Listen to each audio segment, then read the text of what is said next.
Two figures walk deeper into a stone corridor lit by torches, chasing another dungeon conquest above them. An ominous truth lingers. Dungeons feed on human desire, twisting it into a demonic realm. A young man's gaze hardens as he asks his partner if she truly accepts what they're doing. She hesitates before admitting it is all in service of conquering the dungeon together. Their tension breaks into chaos. She accuses him of trying to hold her hand. He demands she just give it to him already, and the moment dissolves into noise as their record marks this as a life, or death expedition. 100 years earlier, dungeons tore open across the planet without warning. Governments scrambled to respond, requiring licensed adventurers and building institutions to train them.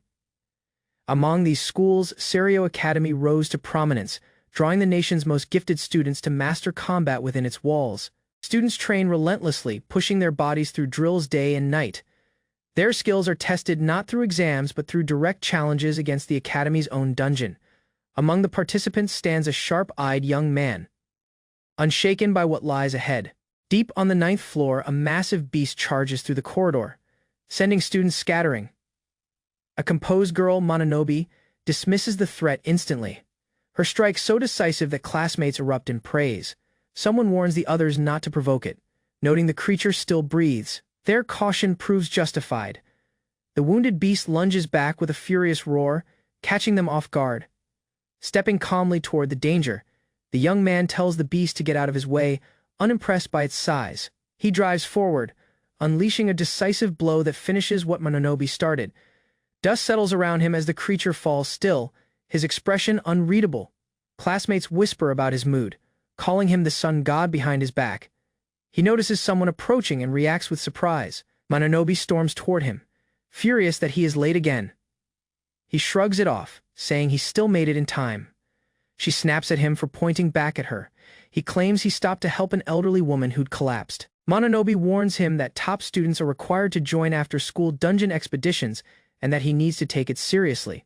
Another classmate praises his supposed daily good deeds, a pregnant woman, a lost puppy, a missing child, listing them off admiringly. Mononobe softens, apologizing for yelling without hearing him out first. The truth lands hard when she realizes he made it all up, and her fury returns instantly, accusing him of lying to her face. Nearby classmates suggest she should just ignore him altogether, while others check on students still recovering from the earlier battle below. Whispers spread across the classroom about Mononobe Yukiheim, granddaughter of the school director and reigning honor student. A classmate marvels at her achievements before nervously asking who the boy standing beside her might be. That boy is Sanokami Kuroto, rumored to match Mononobe's strength but carrying a reputation for trouble. Girls swoon over him despite the whispers while he brushes off the attention with a sharp glance. Kuroto insists he isn't bullying anyone, but Mononobe cuts in, warning him not to push other students around. She scolds him further, pointing out that someone with his strength shouldn't behave this way. He looks unbothered by the lecture. Classmates cheer her on from behind, urging her not to lose to Sanokami as she strides ahead into the dungeon. He follows quietly, calling for her to wait. The two descend a torch-lit stairwell together, footsteps echoing through the stone passage. They discuss how many upperclassmen gave up exploring past a certain point, unwilling to speak about what lies beyond.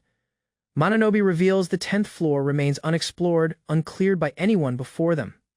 A classmate teases that Kuroto seems more driven than expected, despite his constant complaints. He scoffs while she answers proudly, confirming her determination without hesitation. She reveals conquering the dungeon is her lifelong wish, tied to a legacy her family has protected for generations. Curious, she asks why he is chasing the depths himself. He admits his goal is simpler: the reward money the school offers for conquering it. She questions his reasoning, but he counters that money lets a person do anything, unbothered by her judgment. She reflects quietly, realizing this is simply how he sees the world. The two step through a doorway marking the entrance to the 10th floor.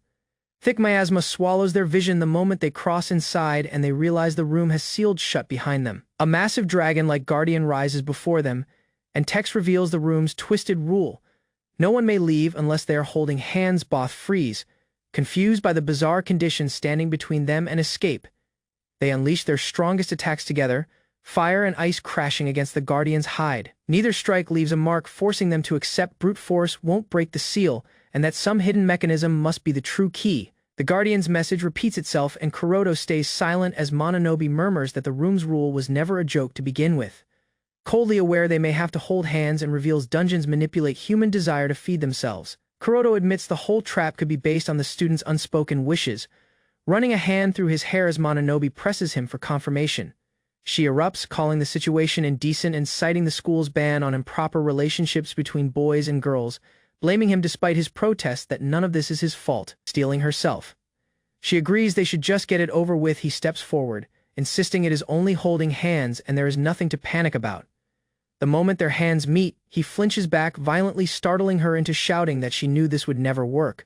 He apologizes, claiming his special move slipped out by accident, though she snaps back that nearly striking someone isn't something that just slips. She asks if he truly hates the idea of touching her hand that much. He clicks his tongue, denying it outright. She assumes it is because of who she is, a proper young lady, and figures that is reason enough for him to react so badly. He stays silent, letting her spiral into her own explanation. She confesses the real reason: she has never held a boy's hand before, and the nerves got the better of her. He counters that she shouldn't undersell herself, calling her someone worthy of respect. Startled by his own words, he adds quickly that he doesn't dislike her. The scene shifts, revealing why he understands hesitation around gestures of kindness. He once carried a stranger's child home, proving the lost child story he told earlier held some truth even if the rest was invented. She admits she only learned that because she happened to be passing by. He demands to know how she knew about it at all, flustered by the revelation. She notes that someone like him would hate holding a hand as rough and neglected as hers, gently pressing her palm to her chest. He realizes she must have seen him training alone every morning, which explains the state of his hands.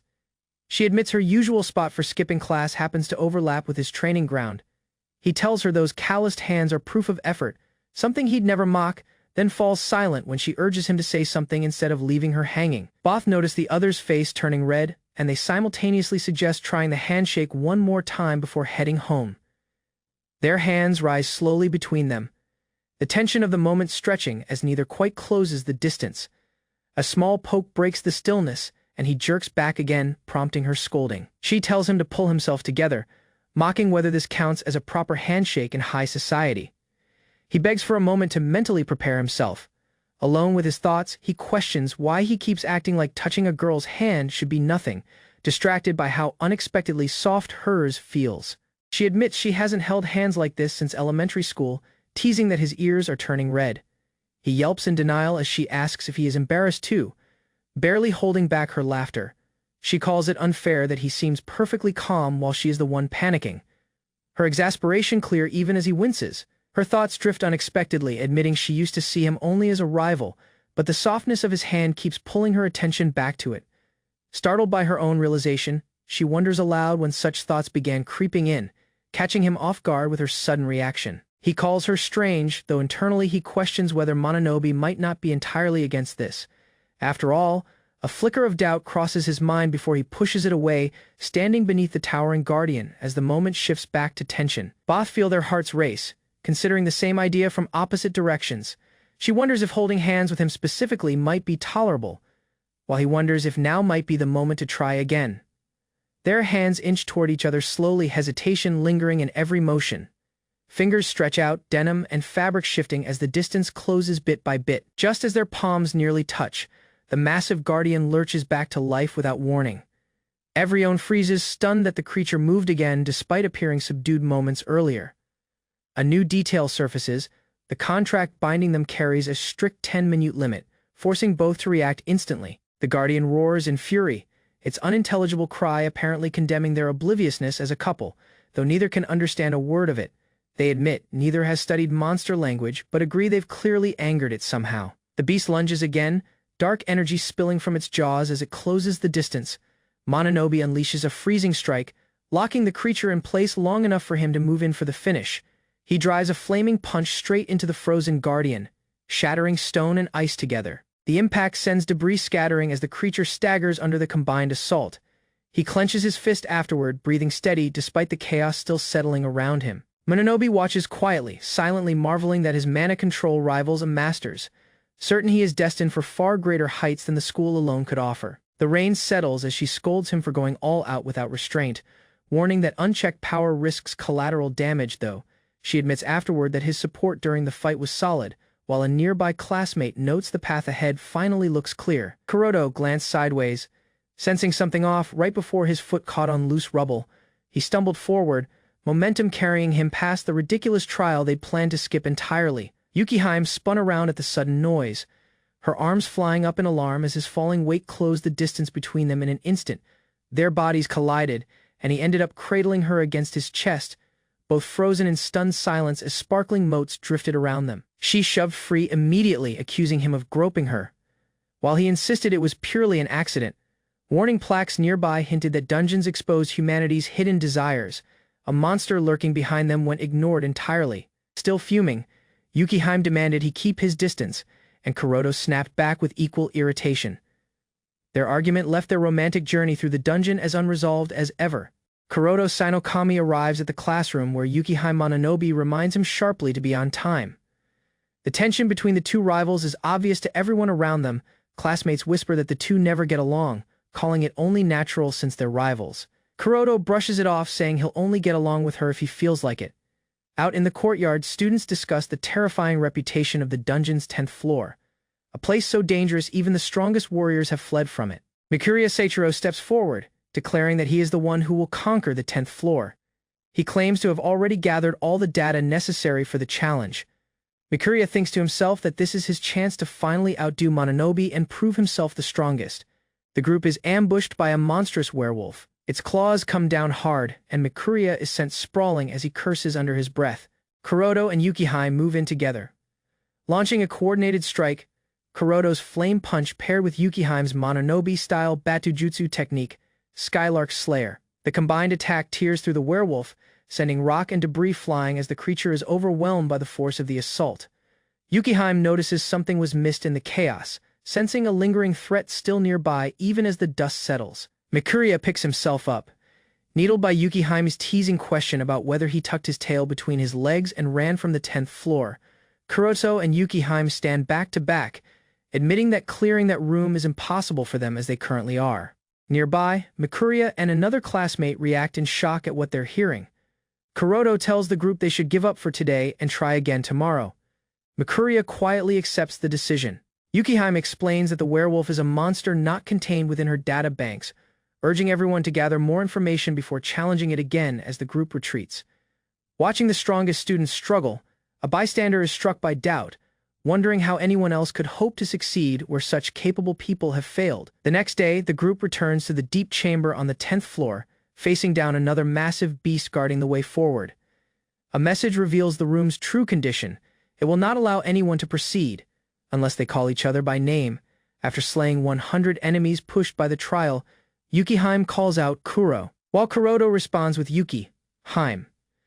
Both clearly straining against their own awkwardness, the chamber reacts violently, shaking and crumbling as the pair presses forward. Afterward, Kuroto admits he made a fool of himself, confessing the only girl he has ever called by name before was his little sister. Yukiheim reveals she spent the whole night developing a spell to control her own tongue, letting her say names regardless of her own will, leaving Kuroto visibly stunned. Kuroto wonders aloud whether he should cast the tongue, loosening spell on himself too, only for a classmate to point out how unfair that would be.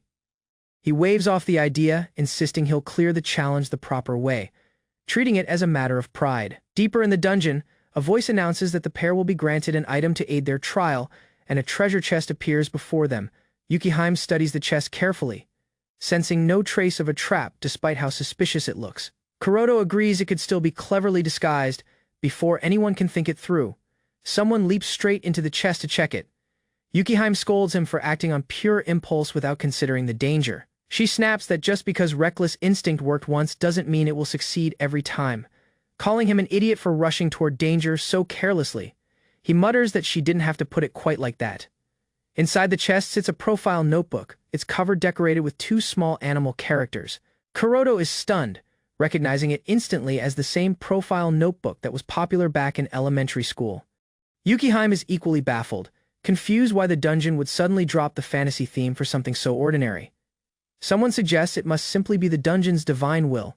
Yukiheim realizes the notebook's true purpose, that it wants them to deepen their bond by filling it out and learning things about each other by name. She brightens instantly, inviting Kuroto to fill it out together with her. She reminisces about how popular these notebooks were in elementary school, while Kuroto recalls being excluded from trading them with his classmates back then. admitting he never owned a single one.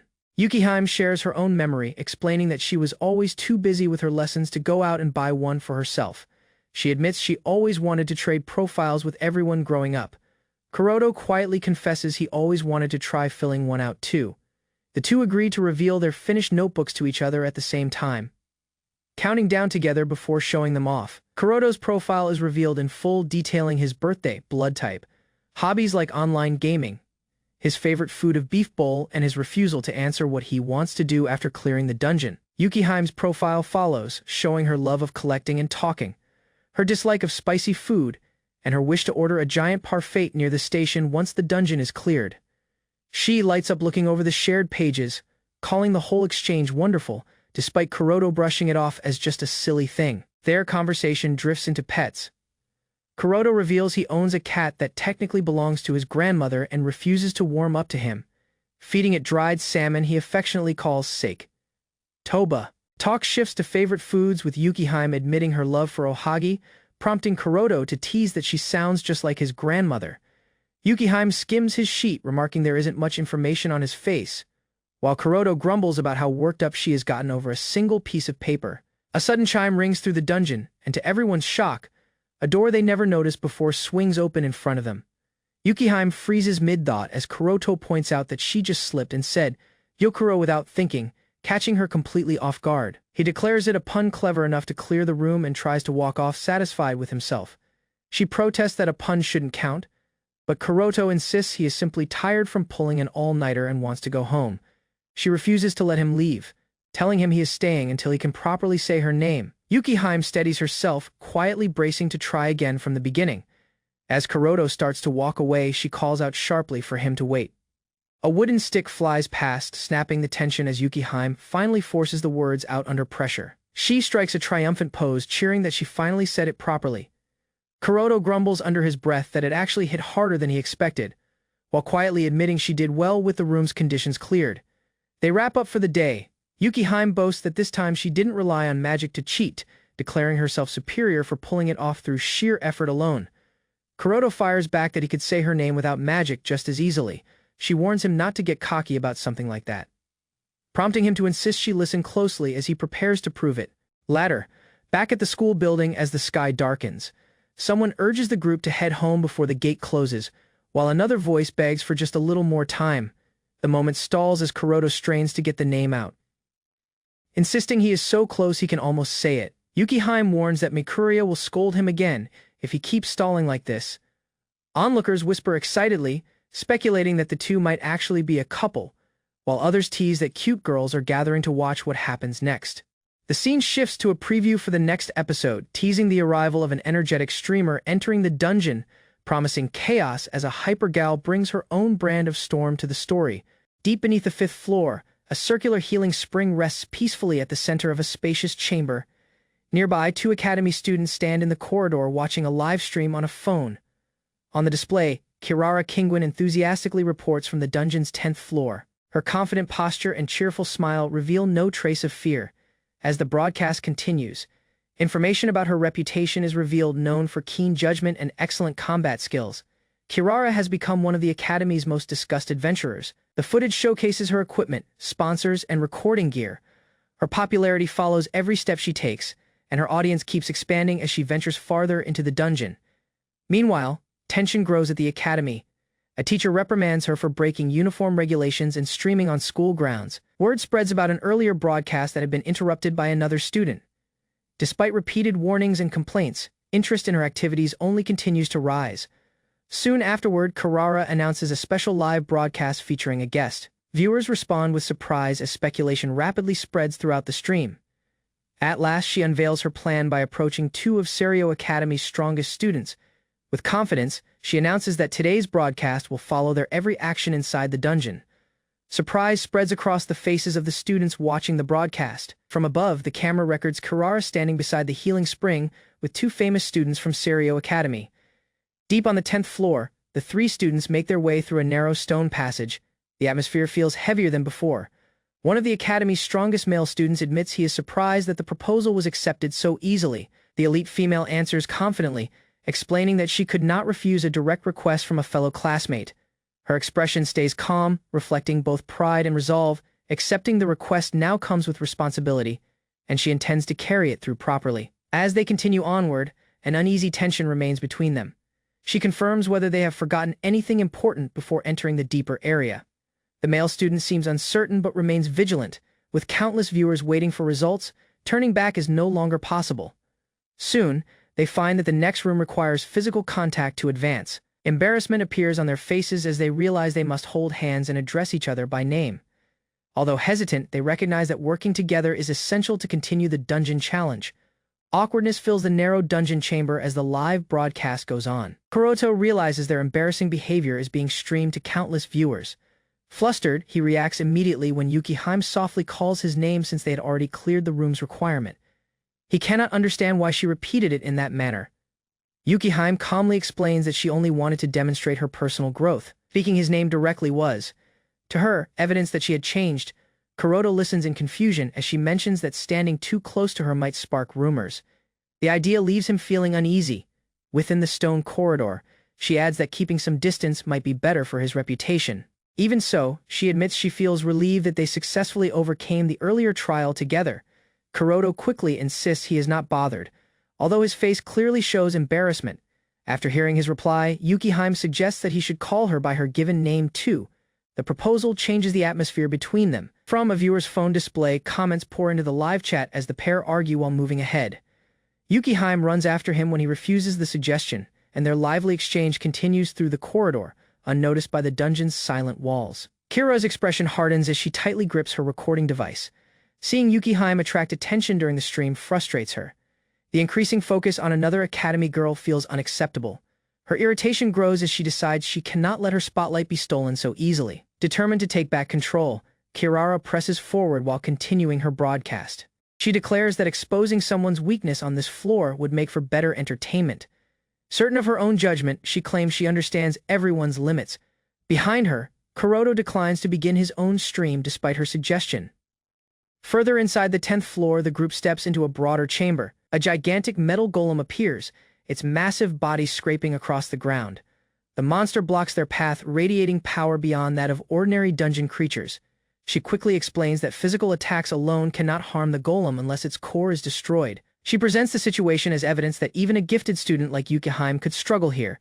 The tension increases as Kuroto and Yukihime prepare themselves. The golem suddenly raises a sign displaying unusual instructions about using a special episode mechanic. The unexpected message suggests that this battle may not follow ordinary dungeon rules, leaving the outcome uncertain. Kirara freezes as the strange sign and sudden developments sink in. Her earlier confidence is replaced by confusion. Behind her, Kuroto watches with a weary expression while Yukihime remains alert. The recording device continues capturing everything as the situation slips beyond Kirara's control. Arguments erupt in the middle of the chamber. Kirara loudly protests the unexpected development while Kuroto watches with calm indifference before their argument can continue. The metal golem releases a thunderous roar and charges forward.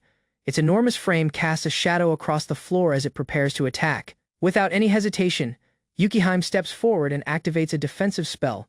A hexagonal barrier appears before them, stopping the golem's devastating strike.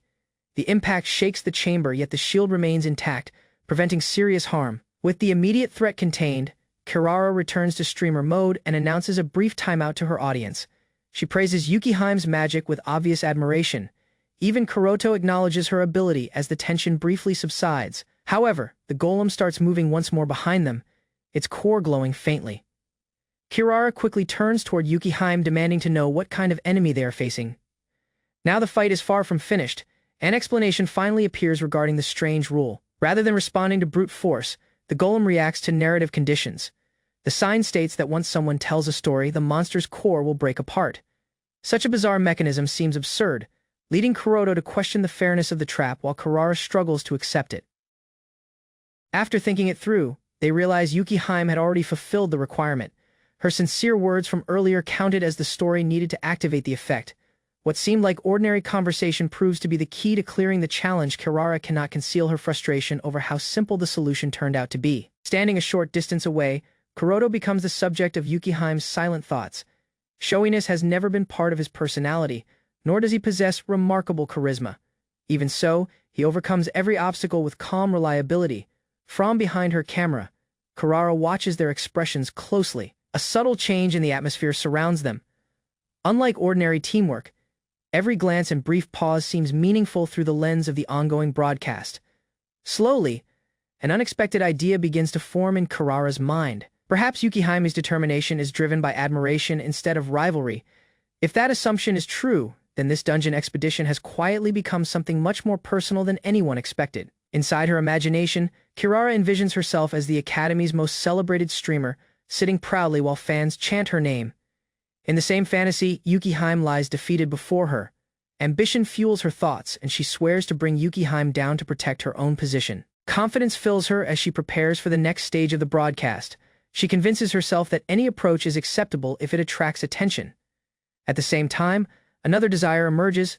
She wants Kuroto to notice her and direct his attention toward her instead. Back in the dungeon corridor, Yukihaime declares that everything she does is for conquering the dungeon. Kuroto treats the matter as straightforward and urges everyone to finish quickly. Their determination stands in contrast to Kurara's complicated intentions. As the pair continue forward, Kurara panics over the time lost during the stream. Comments keep flooding the screen while she struggles to maintain control of the narrative. The broadcast gradually slips away from her original plan. Doubt replaces her earlier confidence. She admits to herself that she had only intended to capture a short, harmless moment. Now she fears becoming responsible for revealing someone's first love to the public, uncertain how to undo what she has started. Yukihaime begins speaking, her face tense as she prepares to confess her first love. Kurara suddenly panics and rushes forward, trying to stop the confession before it reaches everyone watching the stream. Kuroto stands ahead, completely unaware of the chaos unfolding behind him. Before the situation can worsen, Kuroto firmly interrupts. He explains that nothing like that has actually taken place. His direct denial cuts through the tension, allowing Yukihaime to regain her composure beside him. At that very moment, the golem responds. Its body shakes violently as cracks spread across its armor. A tremendous shockwave erupts from within, signaling that the dungeon's unusual condition has finally been fulfilled. Pieces of metal scatter across the chamber floor. With the barrier gone, Kuroto confirms they are finally able to damage the enemy properly. The shattered body collapses, revealing the glowing core concealed inside. Relief spreads among them, although Kurara appears drained by the emotional tension. As the dust begins to settle, uncertainty still remains. Even though the stated conditions have been fulfilled, something still feels unfinished. The three students stare at the remains of the golem, sensing that the dungeon has not completely finished testing them. Kurara stares at her screen in disbelief. After realizing the dungeon's condition might include her as well, the camera captures her stunned expression while Kuroto's face is reflected on her device. Frustration bursts out as she loudly denies having any involvement. Embarrassment colors her face as she insists she has nothing to do with the confession issue. Kuroto tries to calm the situation, while Yukihaime quietly watches, sensing the growing pressure surrounding Kurara. The conversation shifts toward the subject of fairness. Yukihaime points out that just because their own stories were simple does not mean everyone's emotions are the same. Kuroto questions whether forcing someone to speak under pressure is truly right. The emotional weight within the room grows heavier. Cracks continue spreading across the damaged chamber as the barrier weakens. Amid the tension, Kurara lowers her head. Kuroto calls out to her, but she stops him, asking him not to make decisions on her behalf. Gathering her courage, she prepares to speak honestly. Tears gather in her eyes as she finally shares a memory from years ago.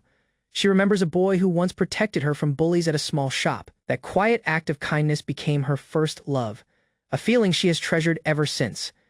A sudden explosion rips through the chamber as the golem unleashes one final attack. The blast echoes throughout the floor, but the creature's core shatters in the process. Debris flies in every direction. On Kurara's screen, viewer comments rapidly pour in, reacting to the dramatic conclusion and praising her unexpected bravery. Later, outside the dungeon, Kurara leans heavily against Yukihaime for support. Exhaustion replaces her earlier determination. She admits her disbelief at defeating the golem and confesses how much she hates the dungeon.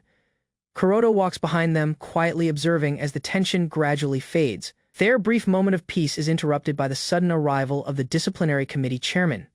He calls out sharply and scolds Kurara for being late once again. His appearance immediately changes the atmosphere, drawing everyone's attention. Accusations fly as he demands that she stop streaming dungeon content because of safety concerns. Kurara protests, denying responsibility and insisting she has done nothing wrong.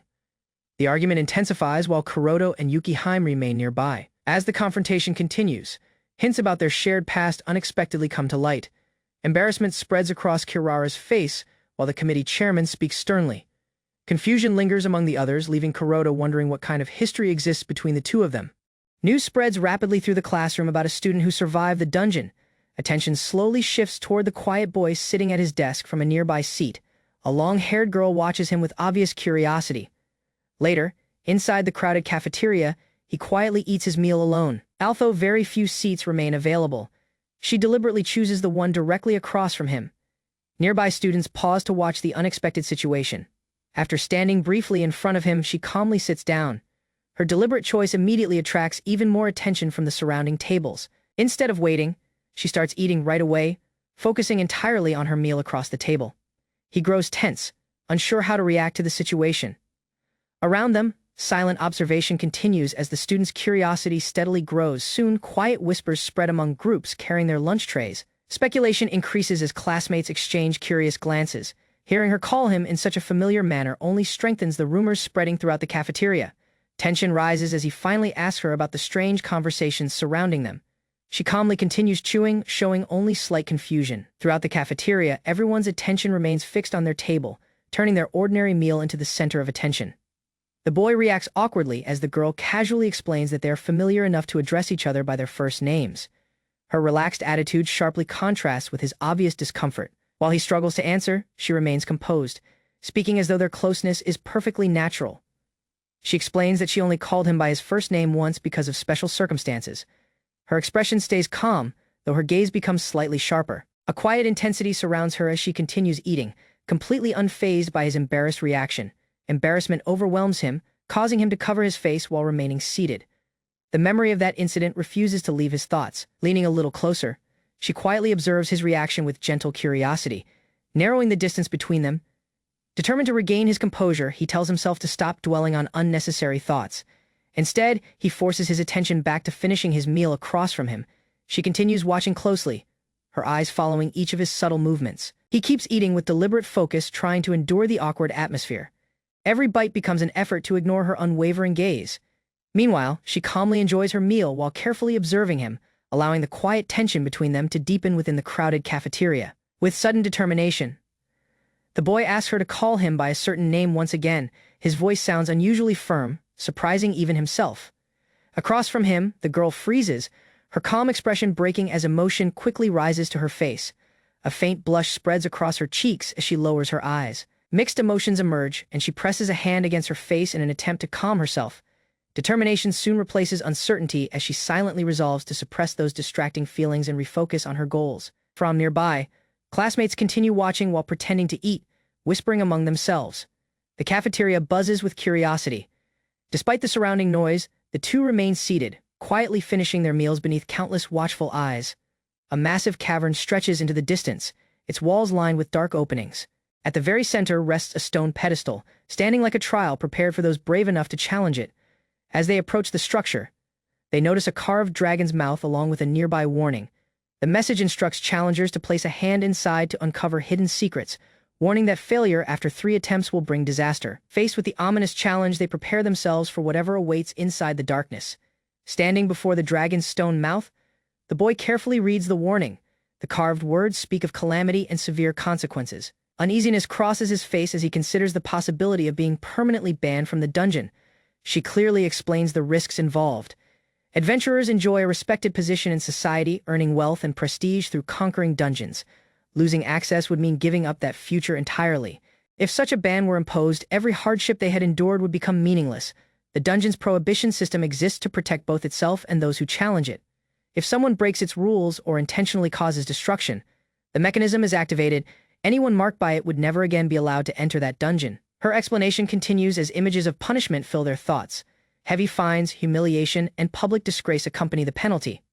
For academy students, the consequences are even harsher, because they may only enter dungeons connected to their schools. Understanding the danger, he realizes failure could remove him from the elite path while he is still young. Even so, retreat offers no answer.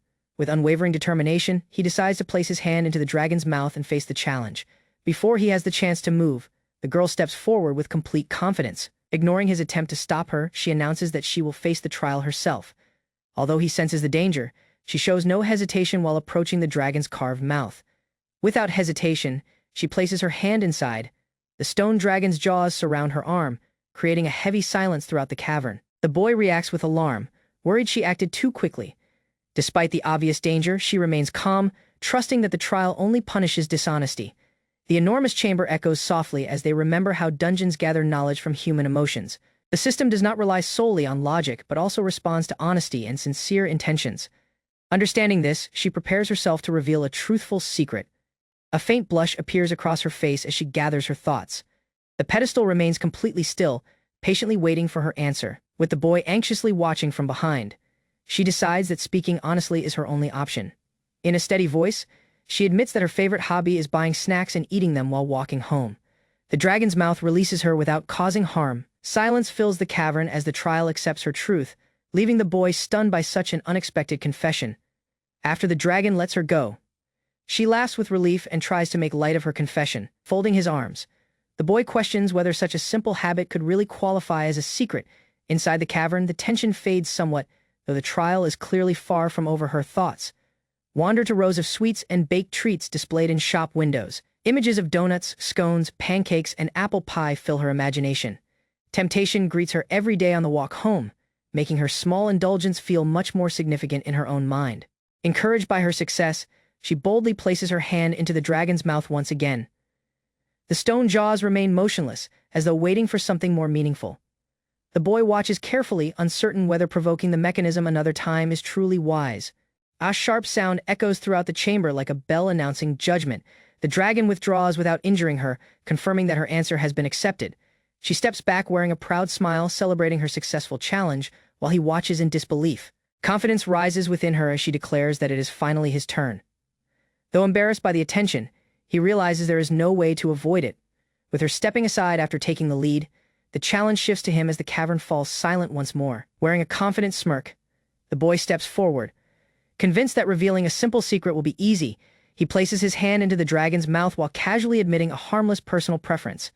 Behind him, the girl watches with narrowed eyes, sensing that he is underestimating the trial. Without warning, a sharp force clamps down and a surge of energy shoots through his arm. He pulls back in pain as the mechanism rejects his answer. The dragon's response makes it obvious that his statement is not enough. Frustration replaces his earlier confidence as he rubs his aching hand. Treeing once more, he reveals something more personal about his life at home. The image of his beloved cat appears in his mind alongside the quiet daily routines he secretly treasures. The girl listens carefully, wondering whether this confession carries enough genuine meaning. He admits that he often stays awake through the night to keep his pet company. The dragon remains completely unmoved. Doubt begins creeping into his expression, as he realizes the trial demands something far deeper than harmless habits. Memories suddenly return of an embarrassing online experience involving unwanted attention and uncomfortable messages. His heart pounds as he remembers deleting his account in order to escape the situation. As he braces himself, the girl suddenly blurts out a teasing remark that nearly exposes more than he intended. Embarrassment flashes across his face, and the dragon's mouth snaps shut again with clear disapproval. Recovering from the sting, he insists that he already revealed something deeply humiliating. The girl questions him calmly, asking whether he has ever shared that secret with anyone else. When he admits he told no one, the cavern grows still as both reconsider the rules of the challenge. He reflects carefully on how the dungeon functions. If it can read emotions and memories, then perhaps a secret shared aloud loses its weight. A true key, he concludes, must be something guarded above all else, something he has never revealed. Hearing this reasoning, the girl reacts sharply, sensing he is approaching a dangerous line. Tension rises between them as she realizes he may expose something meant to remain hidden. A memory surfaces from his childhood, showing him sitting beside a girl at home while reading together. The quiet scene suggests a promise or moment he never intended to reveal. His expression tightens as he stares at the ground, clearly shaken. The weight of that voice lingers, revealing that this secret reaches far deeper than embarrassment. Noticing the shift in his demeanor, the girl studies him closely. Though she senses something serious, she chooses not to press him. Her posture remains steady, yet her eyes show concern as she waits for his decision. He admits that the memory belongs to someone important and that speaking of it is not easy. Understanding this, she steps back and gives him space, telling him she will wait until he finishes. The cavern grows quiet, allowing him to confront the truth alone. With calm composure, she assures him that hearing his secret does not trouble her. A faint smile appears as she attempts to lighten the mood, suggesting a simple reward afterward. Resolve hardens in his eyes as he turns back toward the dragon. Just as he prepares to move, her hand reaches out quickly, brushing near him as if to stop or support him. The trial stands before them, awaiting the final revelation. Standing before the stone pedestal, he finally gathers the courage to speak. The cavern stretches silently behind him as he faces the dragon's mouth. A quiet breath escapes his lips while he prepares to reveal the truth he has avoided for years. With visible strain, he confesses that he once said something unforgivable to his younger sister, words he can never take back. Regret fills his expression as the weight of that memory resurfaces across the chamber. The girl listens without interruption. The dragon's eyes begin to glow, and a deep rumble spreads through the cavern. Dust falls from the ceiling as the mechanism responds to his declaration. Suddenly, the dragon rejects his answer. A force erupts from the pedestal, and the warning of calamity activates. He stumbles back in shock as the system declares that he has deceived it 3 times. The cavern trembles, cracks forming along the walls and floor. Confusion overtakes him as he insists he spoke honestly. Beside him, the girl steadies herself while debris falls around them. Though he believed that memory was his most guarded truth, the dungeon refuses to accept it, leaving them facing the consequences of failure. Deep within the 5th floor, Kuroto and Yukiheim step into a broad, empty chamber carved from solid stone. Without any warning, the ground beneath their feet begins to shake. Jagged bone like spikes burst upward and twist through the air, transforming the open area into a deadly battlefield. Caught by surprise as a spike erupts beneath her, Yukiheim stumbles while a sharp point lunges toward her. Reacting instinctively, Kuroto grabs her and pulls her away from danger. Their bodies crash onto the ground as rubble scatters around them. More spikes rip through the floor nearby, barely missing them and proving the assault is far from finished. Both students quickly rise to their feet, creating distance between one another. Yukiheim regains her calm while Kuroto sharpens his attention on the changing terrain. Another tremor shakes the chamber, signaling that the mechanism has yet to complete its attack pattern. Rather than rushing ahead, Kuroto carefully studies the rhythm of the spikes.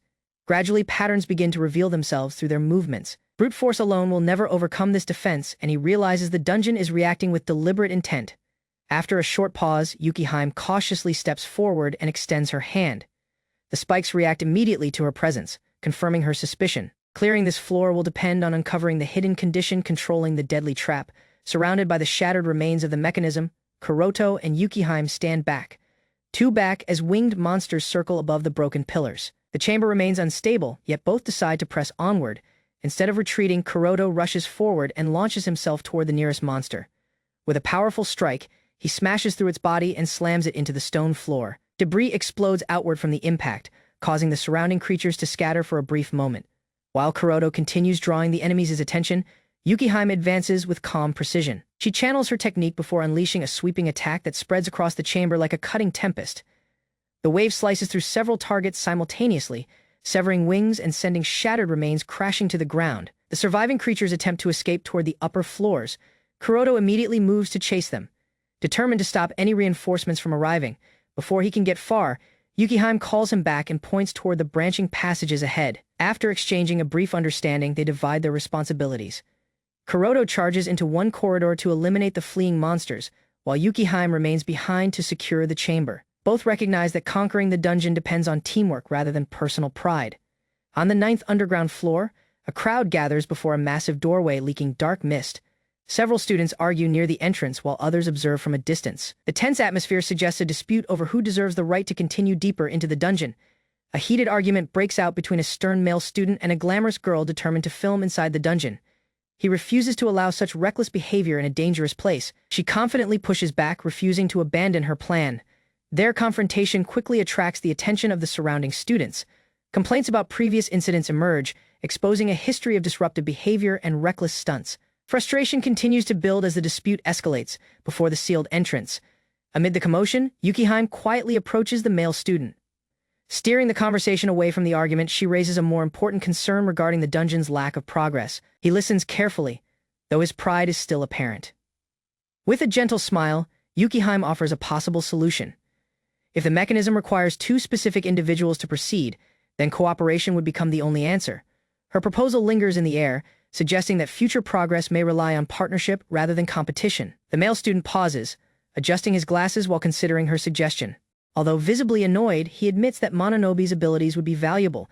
Pride struggles against practicality, and after a moment of hesitation, he decides requesting her help is preferable to failing on this floor. Before the discussion can conclude, the glamorous girl steps in front of the entrance and activates a barrier device. Energy spreads across the massive doorway, sealing it completely. She boldly declares that if she cannot continue, then no one else will pass either. turning the disagreement into open defiance. Mononobe immediately rejects the reckless decision, refusing to support entering such a dangerous place for shallow reasons. Her expression hardens as the atmosphere between them grows tense. The surrounding students fall completely silent while the confrontation intensifies.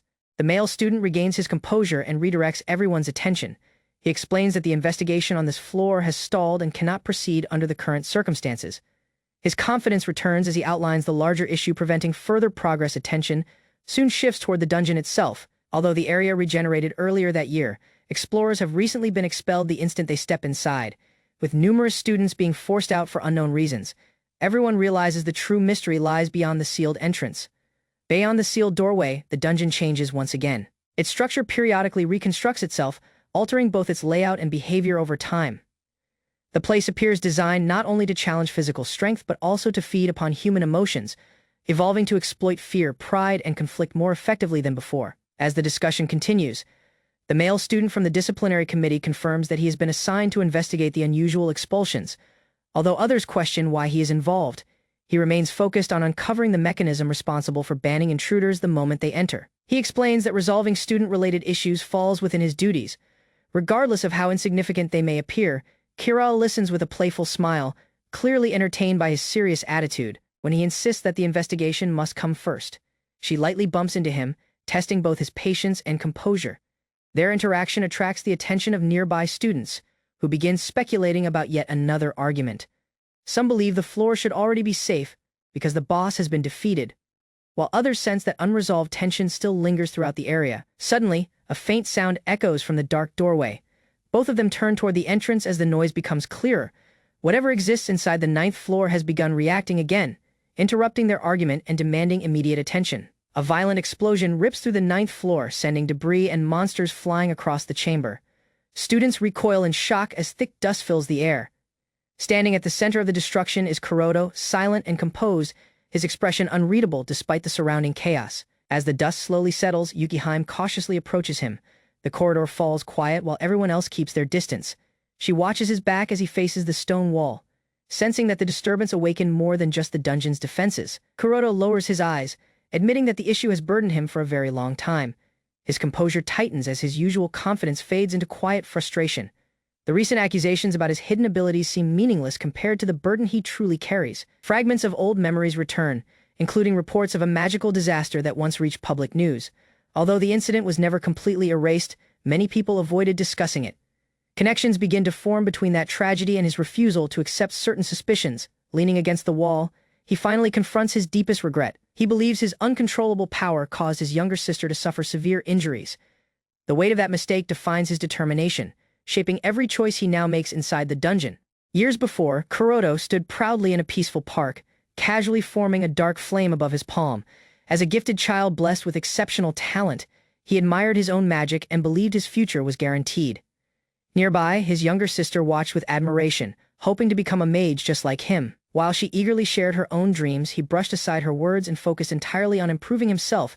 Determined to enter a prestigious magic academy, he failed to notice the growing distance between them.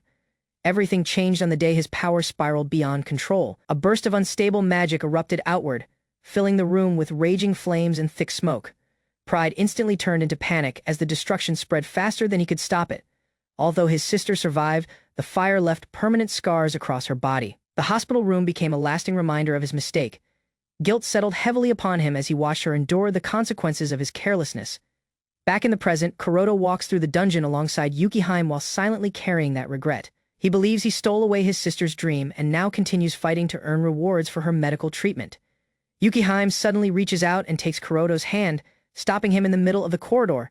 He stiffens in surprise, completely unprepared for her firm grip. The gesture is neither hesitant nor uncertain, preventing him from sinking further into self-blame. Facing him directly, she explains that choosing to atone instead of running away requires true strength. Accepting responsibility for past mistakes is never easy. Her calm expression carries unwavering conviction, as she makes it clear that she respects his determination rather than condemning him. Kuroto listens quietly without interrupting. The sharp defensiveness in his eyes softens as her words gradually sink in. Though he remains cautious, the burden on his shoulders begins to ease as doubt slowly mixes with reluctant acceptance. Still holding his hand, Yukihime mentions the dungeon's earlier judgment. If the mechanism that exposes hidden truths did not reject him, Perhaps his guilt is not as absolute as he believes. The floor that feeds upon secrets never cast him aside. If even the dungeon itself did not deny him, then perhaps complete condemnation is not deserved. The possibility that redemption still exists changes his posture. For the first time since revealing his past, he stands not as someone crushed by regret, but as someone ready to move ahead. Kuroto argues that the dungeon's judgment must carry meaning, refusing to believe redemption is possible. Yukihime remains beside him, calmly insisting that the mechanism did not reject his confession, because guilt alone does not define who he is. His frustration grows stronger, yet her reasoning never falters. She grips his sleeve and gently pulls him farther down the corridor. According to her, the past can never be changed, but remaining frozen will solve nothing. Moving forward requires at least a little hope, even if he struggles to believe in it. As they continue walking side by side, Kuroto reflects on his long-held belief that he had lost the right to hope for the future. The idea of hope feels unfamiliar to him. Until now, he had never considered that continuing forward might itself be part of his atonement. Relief gradually begins to appear within him. Speaking his failure aloud is something he had never done before. The burden that once seemed impossible to move slowly becomes lighter as Yukihime leads him onward without hesitation. She turns back with a confident smile while still holding his hand. Her steady presence shows that this is not the end of his trial, but the beginning of a renewed determination. Together, they prepare to face whatever the dungeon reveals next. Upon arriving at the 9th floor, Kuroto clenches his fist and signals that he is ready. The chamber is immediately flooded by screeching wing monsters diving from above. Students scatter as claws and wings slash through the air, forcing everyone into defensive positions. As chaos erupts, the disciplinary committee leader shouts orders while striking at the approaching monsters. Others struggle to maintain formation as several creatures break through the line and attempt to fly toward the upper floors. Before they can escape, Yukihime unleashes a powerful technique, creating a spiraling wave that engulfs the swarm. At the same instant, Kuroto charges forward with a blazing punch. Their attacks combine into one overwhelming strike that crushes the remaining monsters in a single decisive blow. Smoke gradually clears from the battlefield, leaving only scattered remains across the floor. Both remain standing, realizing that their timing matched perfectly. The earlier tension between them has now transformed into flawless teamwork during battle. As silence returns to the chamber, Kuroto relaxes his stance. Yukihime smiles brightly with satisfaction, clearly pleased by their cooperation. Although the battle has ended, their partnership feels stronger than ever, proving that trust has begun replacing rivalry within the dungeon's depths. After the battle, an awkward silence settles between Kuroto and Yukihime. He glances toward her with a slightly flushed face, while she looks away with equal embarrassment. The tension between them no longer comes from rivalry but from something far more unfamiliar. They sit beside each other, struggling to calm their thoughts. Kuroto becomes increasingly aware of her presence, and the silence only makes him more anxious. Yukihime lowers her gaze as her usual composure gradually slips, making her feelings harder to conceal. Unable to endure the silence any longer, Kuroto suddenly blurts out a confession.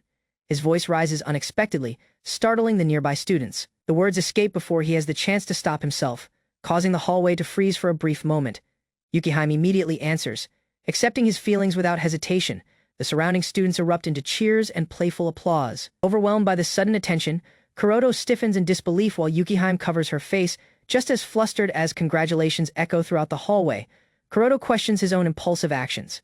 Yet despite his embarrassment, he never takes back his words. Standing beside Yukihime amid the applause, he realizes that moving forward now also means facing his feelings with the same honesty he showed inside the dungeon.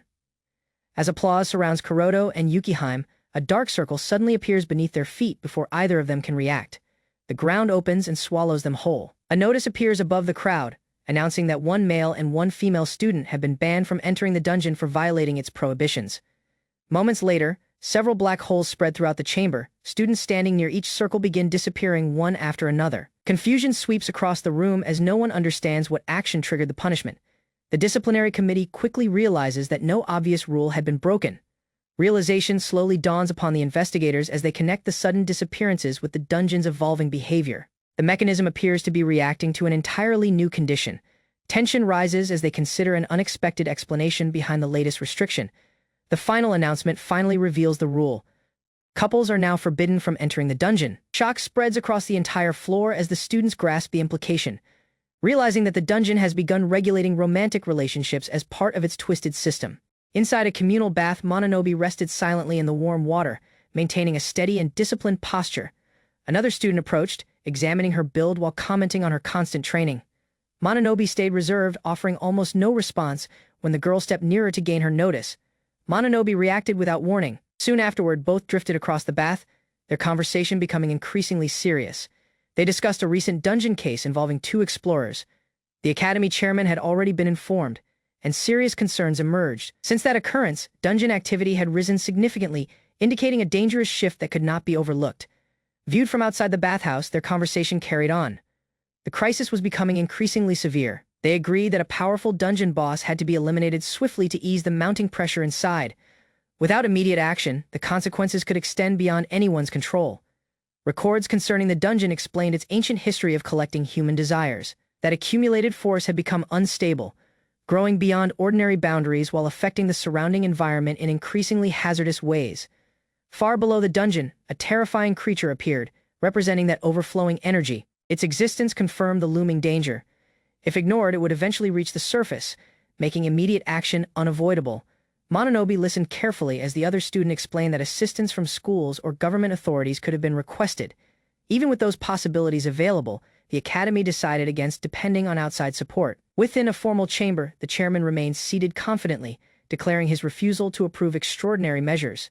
His determination allowed no opportunity for compromise. The memory of those remarks remained powerful, strengthening the academy's policy of independence despite the increasing threats. Returning to the bath, Mononobe considered that decision. Unable to hide her frustration, the other girl responded firmly, reminding her that victims had already appeared. Although the chairman's reasoning seemed understandable, the growing consequences were becoming impossible to overlook. As their discussion continued, attention shifted toward the academy's dependence on the dungeon. Its prosperity and stability were deeply connected to it, benefiting both the institution and influential households like Mononobe's. That relationship explained why external involvement continued to be rejected. The foundation of that prosperity came from exploration. Precious materials, including gold, silver, and rare enchanted artifacts, had been uncovered within the dungeon. Those discoveries created enormous wealth over time, making the dungeon indispensable, despite its steadily increasing dangers. Mononobe's thoughts wandered toward Kuroto while their discussion continued inside the bath. The other student mentioned that many academy members depended upon dungeon exploration for earnings, making withdrawal nearly impossible. Even if conditions deteriorated further, abandoning those rewards remained unrealistic. At the academy, Kuroto stood confidently beside his classmates, displaying complete confidence. His behavior reflected the shared belief that the dungeon's rewards outweighed its dangers. Outside, restricted zones surrounding the dungeon remained completely sealed, preventing entry into unexplored territory. The possibility of government intervention created additional concern. Should officials become involved, hidden treasures might be confiscated, leaving the academy without its greatest advantage. Back inside the bath, Mononobe admitted her family's strong connection to the dungeon's prosperity. Although she recognized its value, she refused to ignore the increasing destruction. Accepting the burden herself, she resolved to confront the problem even without assistance. Meanwhile, inside the academy, a mysterious system began influencing student behavior. Strange restrictions and mandatory interactions gradually emerged, changing how individuals cooperated. This unusual development suggested that the dungeon's influence had spread beyond its underground depths. The other student questioned the reasoning behind the strange system, particularly the condition that penalized certain relationships. Meanwhile, numerous traps had already been installed throughout the dungeon, proving the academy recognized the danger but preferred indirect responses instead of decisive action. Resting against the bath's edge, she continued evaluating the circumstances with a calm expression. The unusual rule meant failure under certain situations could neither be prevented nor supported. Mononobe listened quietly, recognizing that the system inevitably produced unavoidable consequences. Treating such a dangerous matter as insignificant only increased the overall threat. The other girl emphasized that people were already being sacrificed because of these regulations, transforming an expanding crisis into something deliberately ignored. Following a short silence, she leaned closer to Mononobe and quietly lowered her voice. The discussion unexpectedly shifted toward Mononobe's personal feelings for Kuroto. The straightforward question surprised her completely, disrupting her normally composed attitude. Mononobe responded immediately, denying every suggestion while losing her usual composure. Her abrupt movement sent another large splash across the water, attracting attention to her embarrassment. Her reaction revealed far more than her words, filling the atmosphere with silent tension.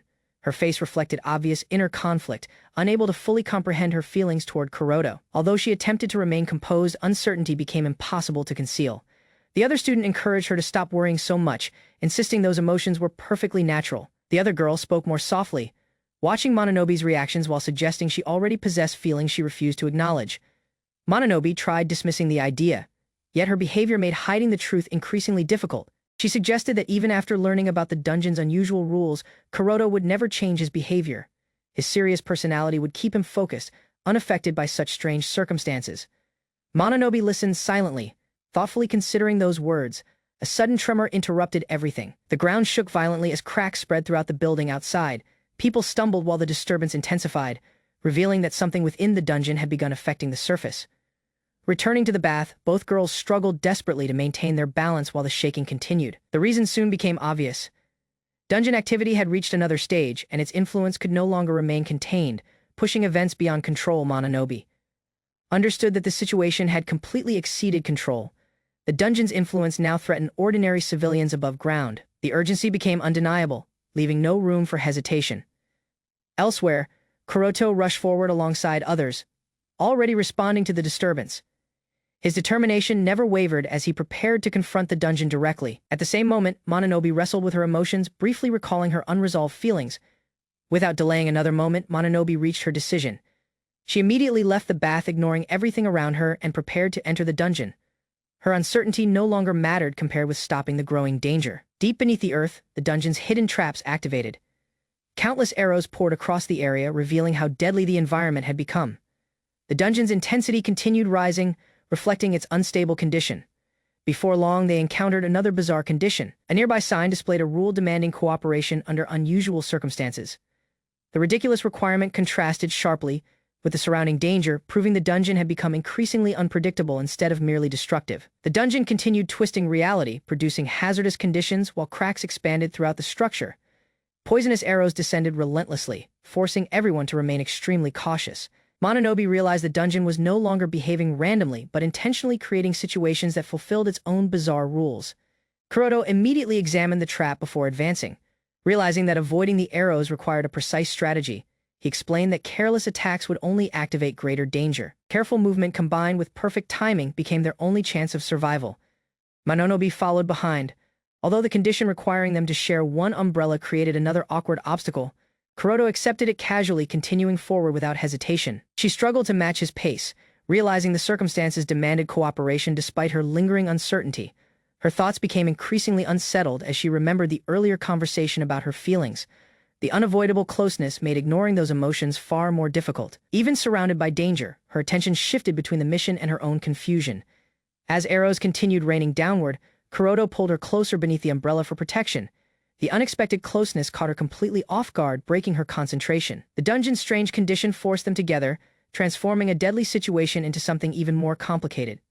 She regained her composure and redirected her attention toward the mission.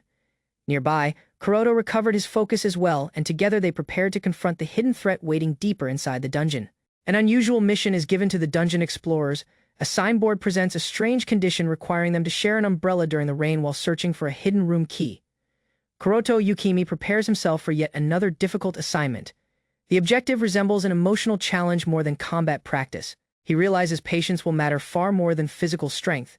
Inside the building, a long-haired girl waits near the entrance while Kuroto observes from several steps away. The atmosphere feels uneasy. She declares her determination to conquer the dungeon for the sake of her younger sister. Kuroto carefully studies her expression, recognizing that her resolve comes from deeply personal reasons. She turns confidently, announcing her intention to clear the dungeon for everyone's welfare. Kuroto quietly shares that same purpose. Although their goals match, an unspoken sense of rivalry remains between them. They remember the dungeon rule stating that failure will occur if either of them develops feelings for the other. The restriction complicates their partnership, placing even greater pressure upon their cooperation. Kuroto brushes aside the romantic implication with a laugh, insisting their attention must stay on the greater objective. She agrees that protecting the dungeon matters most. Both strengthen their determination, resolved to finish the mission before circumstances become even worse. The girl immediately refuses the idea of being disqualified over something so insignificant, standing firm despite her visible frustration. Kuroto stays calm, folding his arms while considering the strange rule regardless of their objections. The dungeon system remains unchanged, forcing them to accept the umbrella condition. Rain begins falling throughout the simulated environment. She comments on their difference in height while Kuroto reluctantly opens the umbrella. Water trickles from above as he positions it over both of them. Without delaying further, he agrees to continue and steps closer so they can advance together. Their distance quickly disappears beneath the narrow umbrella. She reminds him to hold it correctly, prompting him to adjust his grip. Their shoulders almost brush together as they walk, the The limited space leaves little room to breathe, making them increasingly aware of each other. Their faces drift dangerously close beneath the umbrella. His hand tightens around the handle while she notices just how near they have become. Neither retreats, yet both remain conscious of the dungeon rule hanging above them. The rainfall gradually becomes lighter. Standing together beneath the umbrella, they notice the falling arrows slowing as well. For the moment, cooperation proves successful, allowing the mission to continue without activating the penalty. Rain keeps pouring while they cross a hallway filled with descending arrows. The umbrella shields them enough to prevent the trap from becoming more dangerous. Tiny chibi-like figures briefly mirror their awkward teamwork, though both remain focused on the objective. He notices that the rainfall weakens whenever they share the umbrella. She wonders how far the dungeon intends to enforce this bizarre condition. Despite the inconvenience, he encourages her to stay focused on completing the mission. They begin searching the courtyard and surrounding buildings. He inspects higher locations while she examines lower areas, including stones and water taps. Moving carefully beneath the umbrella, they check windows, walls, and hidden corners for clues. Despite their efforts, time passes without success. Exhaustion gradually sets in as the mission drags onward. He complains about the tedious nature of the assignment while she admits the hidden key remains difficult to find. The endless rain and repetitive search challenge their patience more than any monster could. A small detail suddenly catches her attention beside a nearby window. She grabs his sleeve and points towards something suspicious. Both focus on the unusual spot, believing they may finally be close to solving the mission. As they approach the window, she unexpectedly stumbles and bumps into him beneath the umbrella. Their close contact surprises them both. Embarrassment spreads across her face while he reacts with equal shock. Warmth rises between them as they realize how closely they are standing together. She covers her mouth in surprise while he stiffens, struggling to regain composure. Both understand that losing control could activate the dungeon's penalty. An awkward apology follows before they cautiously step apart. His heartbeat refuses to settle. The brief accident repeats endlessly in his thoughts, especially the soft sound of her startled voice. He quietly admits the closeness affected him more deeply than expected. Meanwhile, she regains her composure and fixes her hair, unaware of his racing mind. He almost blurts out reckless emotions but manages to stop himself just in time. The mission remains their greatest priority. She also regains her composure, pushing aside the emotional distraction that nearly overwhelmed her. Determined to regain focus, she points once more toward the suspicious window.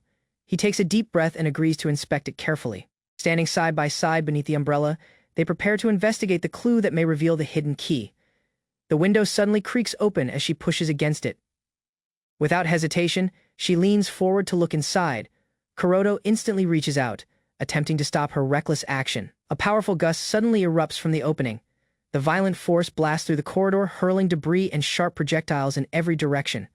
Kuroto pulls her backward as the explosion tears through the spot where she had stood only moments earlier. After the shockwave fades, he keeps one arm around her to shield her from the remaining fragments.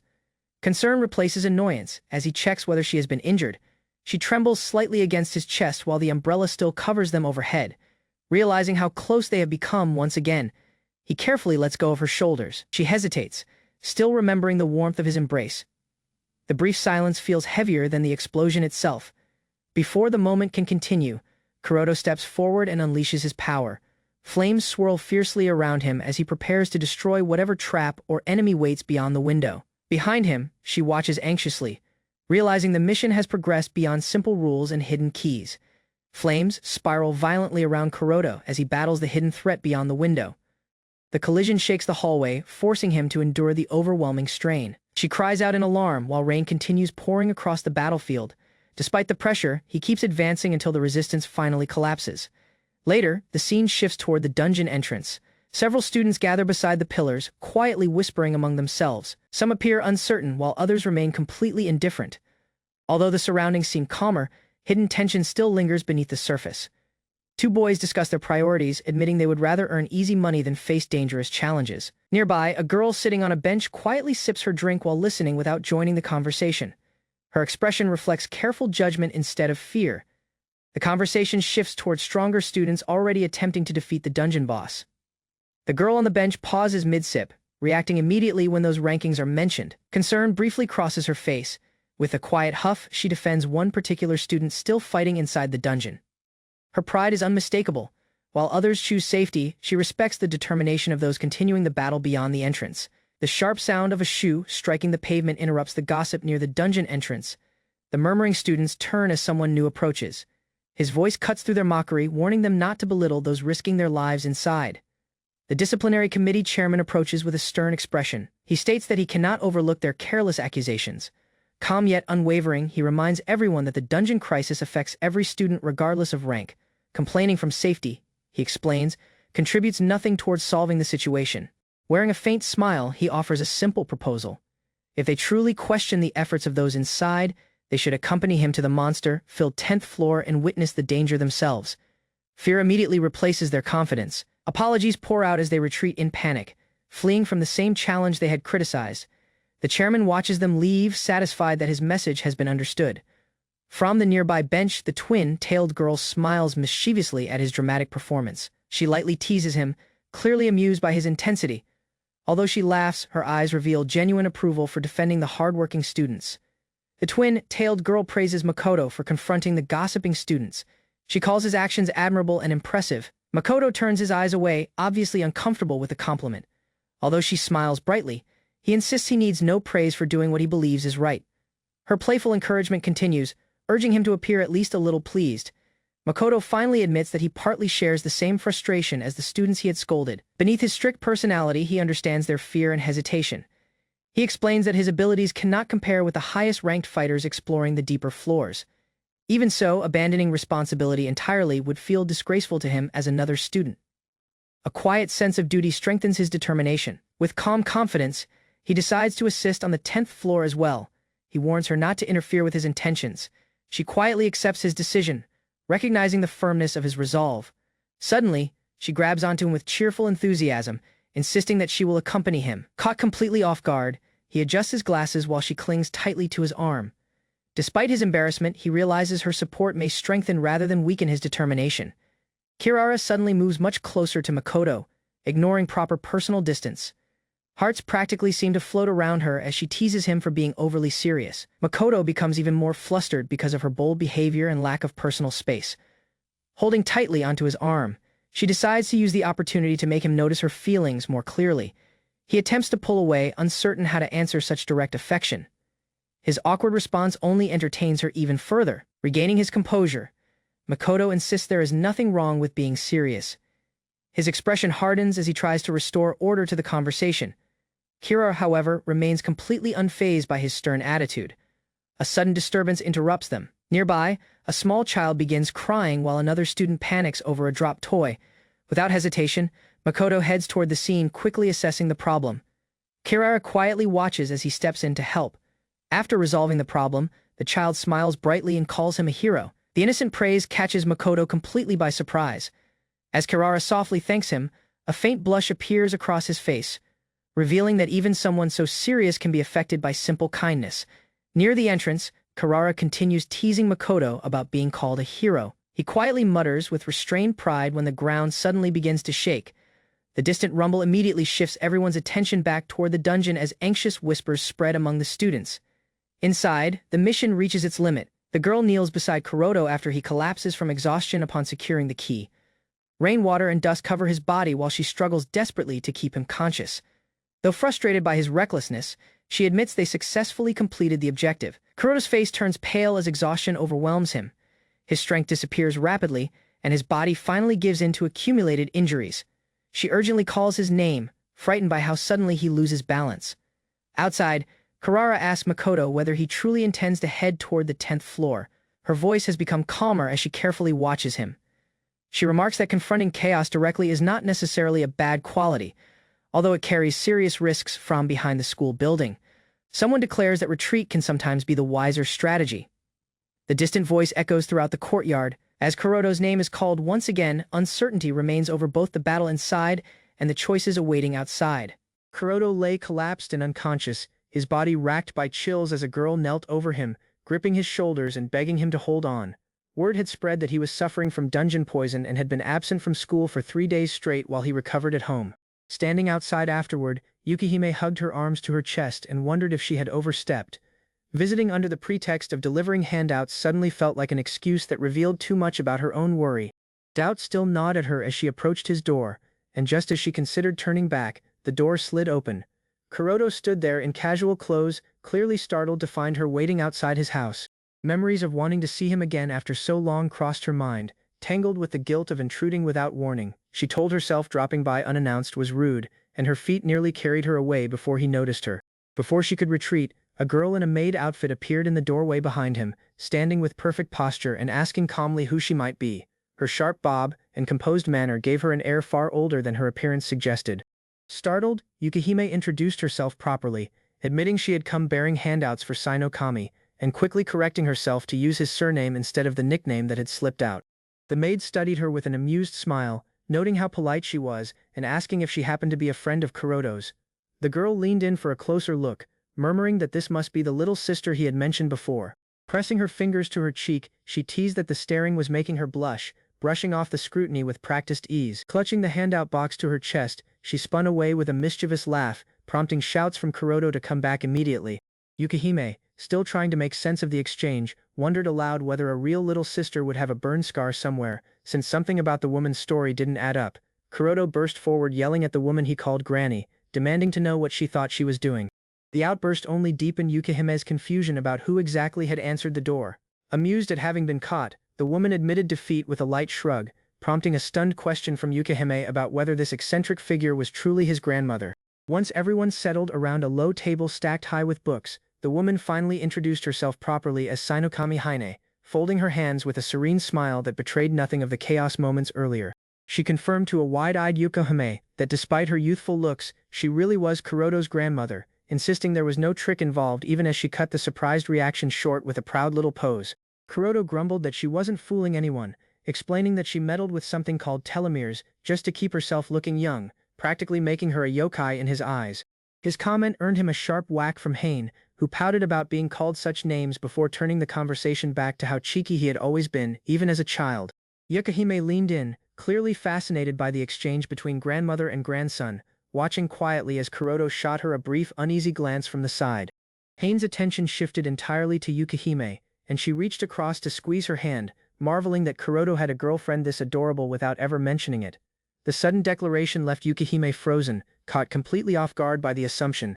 Sparkling eyes fixed on the flustered girl, Haine pressed further, gently asking her to take good care of Kuroto and insisting he was a genuinely good boy despite how often people misunderstood him. Kuroto shot upright, slamming his hands on the table and shouting that Yukihime was not his girlfriend, his sudden denial sending ripples through the cups and plates set out for tea. Haine waved off his protest without missing a beat, calling him a shitty old hag right back at her insistence that he had it all wrong, before cheerfully announcing she would fetch another round of tea and leave the two young people alone. Yukihime could only sit in stunned silence as the older woman slipped out of the room. Left alone with him, Kuroto muttered that she wasn't right in the head, explaining that despite her appearance, his grandmother had gone and started her own dungeon corporation. Yukihime, glancing at a blazer hanging nearby, remarked that his grandmother certainly seemed like a playful character, unable to hide her lingering disbelief at everything she had just witnessed. Snapping back to the reason for her visit, Kuroto finally asked what had actually brought her to his house in the first place, his sharp gaze settling on her as the earlier chaos faded and the real conversation between them was about to begin. Standing awkwardly in the small room, Kuroto scratched his head and admitted to himself that he had barged in without thinking things through. He felt the need to prove he meant no harm, while Yukihime sat watching him with quiet curiosity, waiting for an explanation. Clutching the fabric of her sleeve, she finally confessed the real reason behind her visit, saying softly that she had simply wanted to see him again. The admission hung in the air, heavier than the excuse about handouts she had used earlier. Kuroto turned away, his face reddening as he processed her words, and after a tense pause he stammered out a low acknowledgement. Yukihime rushed to clarify herself, explaining that his complexion had looked deathly pale back when the poison hit him, and that she only wanted to confirm he was truly fine, though her fluster made it sound uncomfortably like a girlfriend checking in on him. Elsewhere in the house, his grandmother tended to his ruined uniform, scolding him lightly for its state before serving food, while Yukihime marveled at how effortlessly the poison from the arrow had been neutralized. Such a rapid recovery from something at that level spoke to just how skilled the old woman truly was. Peering over a tower of books, Yukihime asked if he too had once studied recovery magic, curious about the path he might have taken before choosing combat. Kuroto answered simply that he used to, popping something into his mouth as he spoke. She wondered aloud whether his interest back then had been for his little sister's benefit, prompting him to sigh and admit what a shame it was that he simply lacked the talent for it, no matter how hard he tried. Reaching for a nearby book, he showed her an encyclopedia that catalogued rare items pulled from dungeons, explaining that ever since the accident that changed his life, he had made a habit of researching everything he could get his hands on.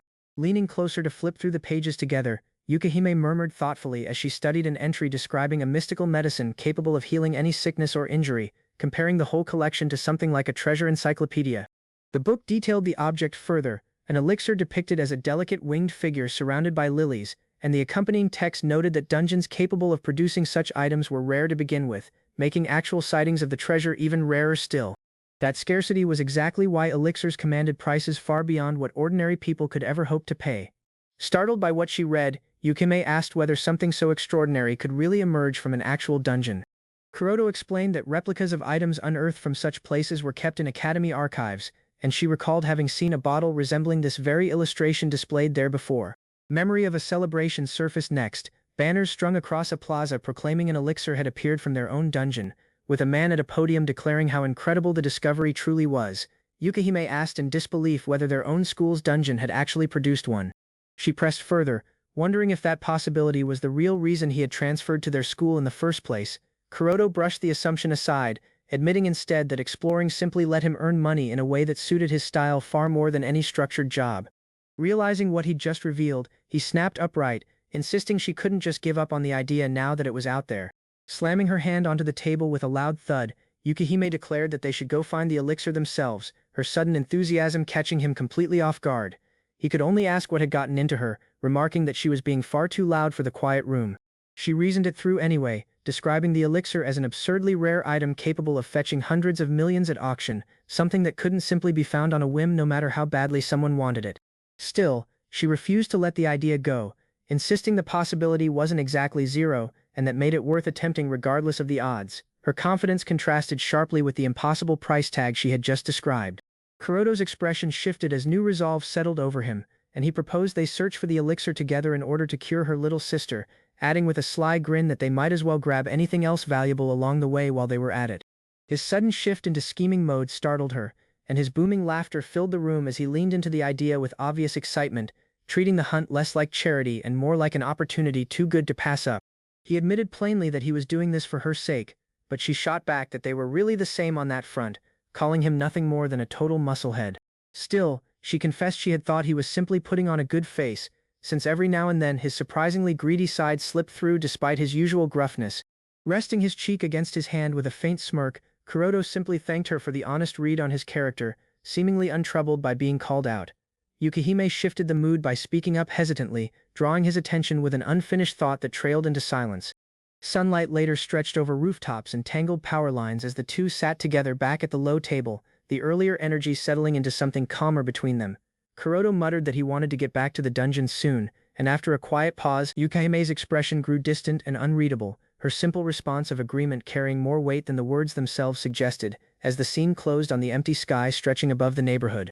Standing near a fenced-off crosswalk lined with bare winter trees, Kuroto told her plainly that he would be fine from here on, marking the end of their walk together. He offered a small salute of thanks for the handout she had carried to his house that day, while Yukihime bowed politely in return, expressing her own gratitude for him accompanying her this far on the way back. Their farewells settled into something quieter, and Kuroto confirmed he would see her tomorrow, his tone steady despite the awkward tension still lingering between them. Yukihime echoed the sentiment, offering a soft goodbye before school the next day. Just as she turned to leave, he called out her name, catching her attention and pulling her back before she could take another step. With unexpected determination in his eyes, he admitted that he wanted to clear that dungeon, the words carrying more weight than a simple statement about exploring. A soft laugh escaped her as she agreed she felt exactly the same, matching his resolve without hesitation. She promised to leave the next dungeon run to her, calling him her partner as she waved and turned to walk away, leaving him standing there with a small, satisfied smile. Watching her retreating figure cross the street, thoughts he had kept buried finally surfaced, and he admitted quietly to himself that he was in love with her. In that same moment, walking her own separate path, Yukihime arrived at an identical realization, confessing silently that she was in love with him too, though neither one could hear the other's private admission. As the city stretched wide around them, both continued on their way, each resolving privately to keep these feelings hidden for now. Their unspoken certainty in love only deepened the resolve they already carried toward the dungeon ahead, setting the stage for whatever came next. Under a wide-open sky, the two of them stood at the mouth of the dungeon entrance, ready to begin another day of exploration together. Kuroto announced their plan to push as far as possible today, his tone firm and focused, while Yukihime nodded in agreement, confirming that was exactly the intention. Nearby, other adventurers murmured about the pair, remarking that if Mononobe's party ever got serious, they'd be worth 100 people on their own. Someone else wondered aloud whether the two were close to finally breaking through to the bottom floor, noting how much more motivated they seemed than usual lately. A bystander watching them pass couldn't help but notice something different about their demeanor that day, though she couldn't quite place what it was. Moments later, the pair stood before the entrance marked Floor 10, stepping forward into the mist together. Kuroto's expression soured the instant he spotted the familiar sign looming ahead, groaning about the dungeon reusing the same gimmick and wondering if it had simply run out of ideas. The weathered plaque read plainly that this was the room no one could leave unless they held hands. Yukihime brushed off his complaint, insisting this would be easy for them since it was a mission they had already cleared once before. Kuroto glanced sideways at her, admitting with a faint smirk that she had a point, even as something uneasy flickered behind his eyes. Alone with her thoughts, Yukihime admitted to herself that she probably liked him, careful to note that she was likely the only one who felt that way. The fear crept in immediately afterward, that if he somehow felt the same, everything between them would shift in ways she wasn't ready for. Determined to avoid that outcome entirely, she steadied her resolve, though her gaze drifted briefly toward him regardless. Both of them understood the real stakes weren't romantic complications, but something more grounded, since getting banned from this place would cost them everything they'd worked toward. Doubt still gnawed at her privately, questioning whether a top-tier girl like herself could really imagine someone falling for her, the thought sparkling with a nervous kind of hope she tried to suppress. Kuroto's own thoughts spiraled in the opposite direction, insisting to himself that it wasn't like he wanted to date her or anything of the sort. His frustration masked a deeper worry, that at this rate he would only end up dragging her down rather than lifting her higher, and Yukihime noticed his troubled expression from beside him, quietly commenting that he seemed bothered by something. Panic shot through her as she considered a terrifying possibility, wondering in a jolt of static shock whether he had somehow realized exactly how she felt about him. Overwhelmed by embarrassment, she pressed her hands to her flushed cheeks, muttering to herself about how she was even supposed to look at him now that these thoughts had taken hold. Kuroto's own composure cracked at the sight of her flustered reaction, gasping and running a hand through his hair as sparks of tension crackled visibly between them. Determined to push past the awkwardness, Yukihime declared she was ready, her fists clenched with resolve, while Kuroto echoed the sentiment gruffly, insisting they just get this over with already. Bracing herself internally, she prepared to admit the truth despite everything holding her back, silently confessing that she loved Kuroto, the words tearing through her hesitation like a crack splitting open. She reminded herself of the reason he fought so hard, recalling how he pushed forward entirely for his younger sister's sake. That memory strengthened her own sense of purpose, reinforcing the duty she felt to fight for everyone counting on her as well. Shaking off her feelings entirely, she declared aloud that matters like love and hate needed to be set aside for now, her glare hardening with focus. Kuroto suddenly recalled a detail from before, mentioning that there had been conditions written in small print during their last encounter with this room, and Yukihime confirmed it, remembering now that a time limit had applied previously. The weathered sign hanging before them spelled out the rule once again, warning that this was the room no one could leave without holding hands, while a smaller note beneath promised a chance at obtaining SS-ranked treasure for those who succeeded. Curiosity replaced her earlier resolve as she questioned what kind of treasure waited this time, admitting they hadn't encountered anything like it before. Kuroto stroked his chin thoughtfully, theorizing quietly that the dungeon itself seemed to read the thoughts of whoever challenged it. A weathered chest sat waiting on its pedestal deeper within the room, and elsewhere, something far less friendly observed the pair with a wide, unsettling grin, its presence carrying a chilling reminder that valuable items found in dungeons often served as nothing more than bait to lure unsuspecting humans deeper into danger. A small illustrated figure explained the dungeon's true nature, describing how it offered whatever kind of bait would tempt its challengers most, shifting that bait according to the deepest desires of whoever wandered inside. Yukihime stared at the treasure depicted before her, recognizing the shape of an elixir and gasping at the discovery, since the entry described it as the ultimate magic potion, said to heal any injury imaginable. A thought crossed her mind immediately, wondering if this treasure could be the very thing Kuroto had been searching for all along. She mused aloud that it was possible the dungeon was reading exactly what they wanted, calling the mechanism devious in its cleverness. Kuroto scoffed at the idea, clicking his tongue and grumbling about how creepy it was for something to go sneaking peeks inside people's heads like that. Regardless of how unsettling the method was, he declared they simply had to get their hands on it, pumping his fist with determination while Yukihime cheered beside him. If the dungeon was offering it up, he reasoned, then he would damn well take it. He confirmed his resolve with a simple nod, and Yukihime hummed along cheerfully, insisting there was no time like the present, and urging them to hurry up and clear the challenge already. Their hands reached toward each other slowly, the moment carrying more tension than either wanted to admit, as both of them locked eyes with a nervous uncertainty neither could quite hide. Just as their fingers brushed together, Kuroto suddenly recoiled, shouting for her to wait a second and yanking his hand back with startling force, leaving Yukihime staring at him in stunned confusion. He fumbled to explain himself, insisting it wasn't that he was against the idea, though his flustered tone betrayed otherwise. Yukihime pressed him further, visibly irritated, pointing out that they had already managed this exact task once before, and demanding to know why he was suddenly so opposed to it now. Memory pulled them both backward to that earlier attempt, when their hands had trembled stiffly together inside a nearly identical room, the marker labeling it as Chapter 1 of their story together. Kuroto admitted quietly that things felt different now compared to how they had been back then. Brooding over the situation, he confessed his fear that holding hands with her now might set something off, something he couldn't quite name. Yukihime snapped back with a sharp retort, suggesting that if doing this with her was such an impossible task, he could simply bring Kongwon along instead, her pout betraying more hurt than her words let on. Taking a selfie with exaggerated flair, she pressed the point further, insisting that honestly, anyone would work for this mission and Kongwon would be perfectly fine as a substitute, since nothing in the rules specified who his partner needed to be. Kuroto could only ask, bewildered, why she had suddenly brought up that name at all. Muttering under her breath, Yukihime admitted she had actually wanted to be paired with someone named Makoto, though she supposed it couldn't be helped given the circumstances. Kuroto's expression darkened as conflicting thoughts churned behind his eyes, an unfinished sentence catching in his throat before he could voice it. Anger and honesty broke through together as he finally snapped, declaring flatly that he didn't want anyone but her, his sharp gaze locking onto hers with an intensity that left no room for misunderstanding. The words struck her completely off guard, freezing her mid-motion with her fist clenched near her chest, a small sound of surprise escaping her as color rushed to her cheeks. Recovering quickly, she spun the moment into something playful, striking a confident pose and declaring it only natural that he'd choose a model student like herself as his partner. Kuroto shot back incredulously, asking if she really believed that was the case. Relief washed over him as her laughter filled the space, and he let out a private sigh, admitting to himself how close that had been since his tongue had slipped without meaning to. He found himself grateful she was such an airhead, unaware of how narrowly his true feelings had almost slipped through. Yet doubt lingered in her mind as she replayed his words silently to herself, wondering what exactly he had meant by them. Before she could stop herself, she blurted out that she felt the same way, squeezing his hand tightly as her thoughts spiraled toward reading far too much into the exchange, the moment marked plainly as an overinterpretation neither of them was prepared to untangle.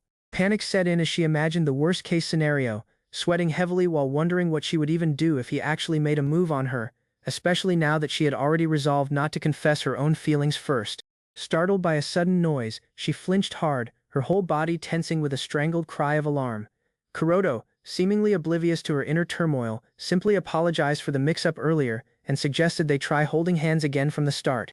Chaos erupted without warning, as something slammed down between them with tremendous force, sending Kuroto flying backward through the air, while Yukihime stood her ground, shouting frantically that he mustn't go through with it, the dungeon's true danger finally beginning to reveal itself. Yukihime shot back furiously, demanding to know who he thought he was calling a maiden, when he was clearly the real berserker between the two of them. Kuroto, still sprawled on the ground from whatever had knocked him back, shouted right back, wanting to know what that outburst had even been for, and calling her a jerk in the same breath.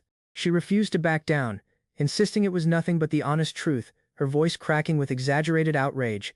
Kuroto sputtered in disbelief, demanding to know exactly what she thought she was saying to him. Elsewhere, a woman in heavy samurai-style armor clanked forward with excitement, asking someone named Kirara if she was really certain about heading into a place like that. Kirara, though visibly uneasy and clutching a book to her chest, confirmed she was all set and ready to head to floor 10 alongside her. Kirara grumbled under her breath that this could have been more like an after-school date instead, though she kept pace regardless, insisting she was coming despite her complaints. The armored woman reassured her she didn't have to force herself to tag along if she wasn't comfortable with it, but Kirara dashed forward anyway, unwilling to be left behind. Back near the dungeon entrance, the ground trembled with a low rumble as Kuroto and Yukihime stood apart from one another, arms crossed and clearly still fuming, their earlier argument leaving a visible distance between them. They exchanged one last glare before turning their faces away in unison, each huffing indignantly and refusing to give the other any satisfaction, the tension between them practically crackling in the air. Watching from a distance, Kirara gripped her staff tightly, murmuring worriedly to her companion Makoto that this situation looked bad, wondering if the dungeon itself might be forcing the pair apart somehow. Makoto observed the bickering couple with mild amusement, remarking that they really did seem to be fighting for real. The armored woman beside them shivered with delight, calling the situation fascinating and wondering if some enemy powerful enough to drive the two apart was lurking nearby. Makoto simply suggested they head home for the day instead, dismissing the woman's growing excitement as nothing more than her trembling with delight at the drama, while nearby, Kuroto muttered determinedly to himself that now was finally the time for him to stand up and fight.